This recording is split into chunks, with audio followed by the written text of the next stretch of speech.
उम्मीद करता हूँ आज का ये वीडियो ख़त्म होने से पहले आप उस महान शख्सियत को ज़रूर पहचान जाओगे जिसके संघर्ष की कहानी आज के इस वीडियो में मैं आपको बताने वाला हूँ, जो लाखों लोगों के लिए खुद एक मोटिवेशन है।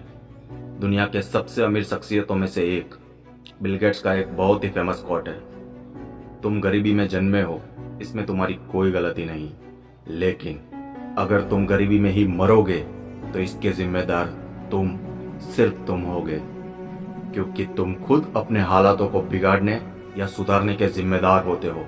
दुनिया में ऐसे कई लोगों की कहानियां सुनने को मिल जाएगी जिन्होंने अपने बहुत बुरे हालातों को पार करके सफलता की सीढ़ियों को चूमा है, लेकिन मौत को मात देकर आसमान चूमने वाले सिर्फ चुनिंदा लोग हैं।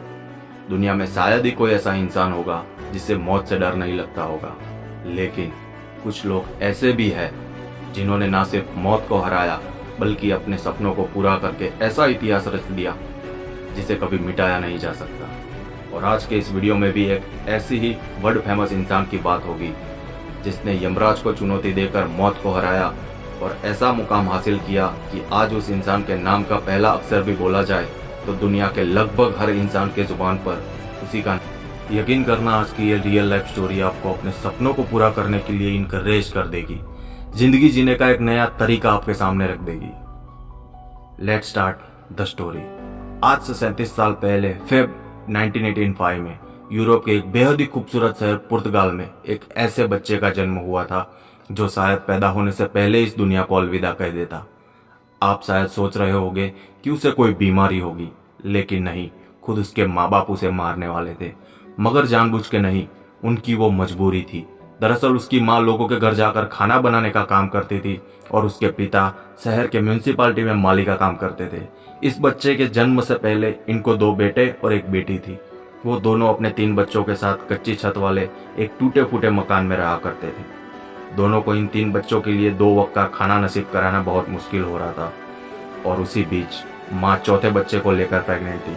उस माँ को लगने लगा था कि 3 बच्चे को पालने में ही जान निकली जा रही है, तो इस चौथे बच्चे को कैसे पाल पाएगी। उस माँ ने अपने दिल पर पत्थर रखकर एबॉर्शन कराने का सोचा। वो कई डॉक्टर्स के पास गई, लेकिन हर डॉक्टर ने एबॉर्शन करने से इनकार। जन्म के बाद बच्चे को अच्छा भविष्य मिल पाएगा कि नहीं, इस बात को लेकर एक तरफ चिंता थी तो दूसरी ओर एक बच्चे को जन्म देने की माँ को खुशी थी। डॉक्टर्स के एबॉर्शन से इनकार करने के बाद उस माँ ने बच्चे को जन्म दिया। किसे पता था कि उस बच्चे का पैदा होना उस माँ की खुशनसीबी होने वाली है। किसे पता था कि जिस बच्चे के भविष्य को लेकर चिंता में थी वो भविष्य का सबसे बड़ा सुपरस्टार प्लेयर बनने वाला है। लेकिन आज जिसे हम सुपरस्टार प्लेयर के रूप में जानते हैं, उसका सुपरस्टार बनने तक का सफर इतना आसान नहीं था। उसके जन्म की तरह उसके सुपरस्टार बनने का सफर भी बड़ी बड़ी चुनौतियों से भरा हुआ था। ये बच्चा छोटी उम्र से ही पढ़ाई में बेहद कमजोर था, लेकिन ऐसा तो नहीं है जो पढ़ाई में झंडे ना गाड़ पाया हो वो जिंदगी में भी कुछ नहीं कर पाएगा।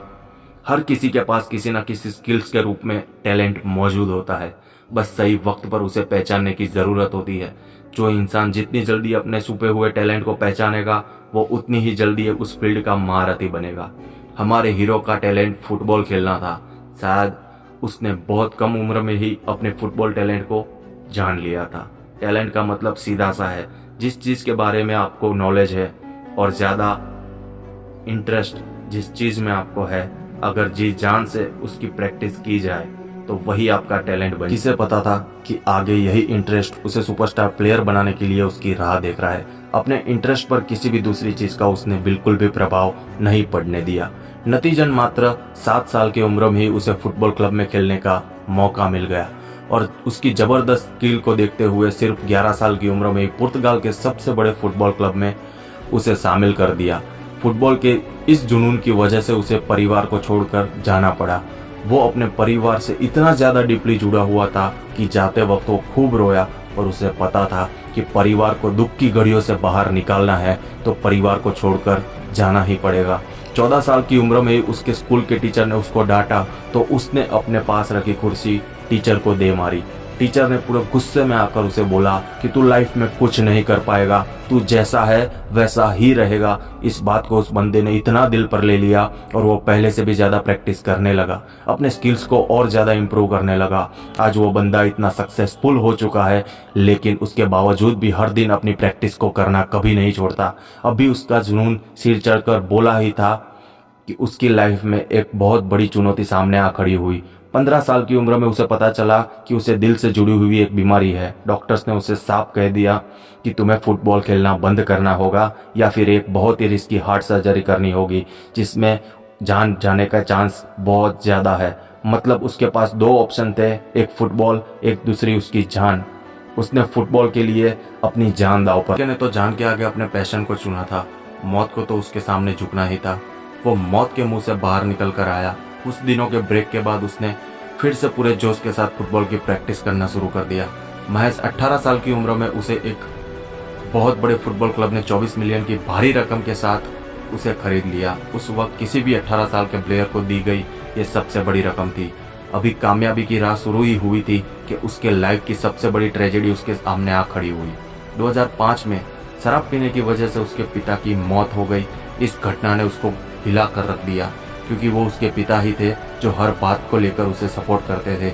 वो हर बात अपने पिता से शेयर करता था। उसके पिता के मृत्यु के 3 साल बाद उसके फुटबॉल स्किल्स ने उसे दुनिया का सबसे महंगा प्लेयर बना दिया। उसके कोच बताते हैं कि एक बार वो रातों में खिड़की से नीचे पेड़ों की तरफ देख रहे थे। वहां एक आदमी दिखाई दिया। उन्हें लगा कि वो कोई चोर होगा, लेकिन वो कोई चोर नहीं बल्कि वही लड़का था जो कि पेड़ों के बीच फुटबॉल की प्रैक्टिस कर रहा था।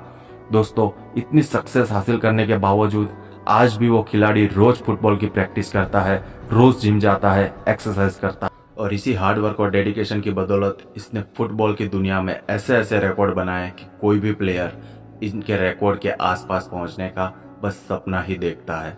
इस बंदे ने फुटबॉल की दुनिया का सबसे बड़ा अवार्ड बैलन डोर भी जीता है, वो भी 1 या 2 बार नहीं बल्कि पूरे 5 बार। अब तो आप पहचान ही गए होंगे, ये थे दुनिया के सबसे बड़े footballer, the record breaker, the CR7 Cristiano Ronaldo के मौत के मुंह से सफलता के सीढ़ियों को चूमने तक की प्रेरणादायक जीवन गाथा। दोस्तों, मैं सिर्फ एक ही बात कहना चाहूँगा कि ये सिर्फ रोनाल्डो की कहानी नहीं है, ये वो लाइफ स्टोरी है जिसे सीखकर हमें अपनी लाइफ स्टोरी को द बायोग्राफी बनाना है। तो कुछ मोटिवेशन लाइनों के साथ मैं आपसे विदा लेता हूँ। जिंदगी खेलती भी उसी के साथ है जो खिलाड़ी बेहतरीन होता है। दर्द सबके एक है मगर हौसले सबके अलग अलग है। कोई हताश होकर बिखर जाता है तो कोई संघर्ष करके निखर जाता है। मैं मिलूंगा आपसे अगले वीडियो में, तब तक के लिए बाय बाय, टेक केयर, अपना ख्याल रखें, अपनी फैमिली का ख्याल रखें।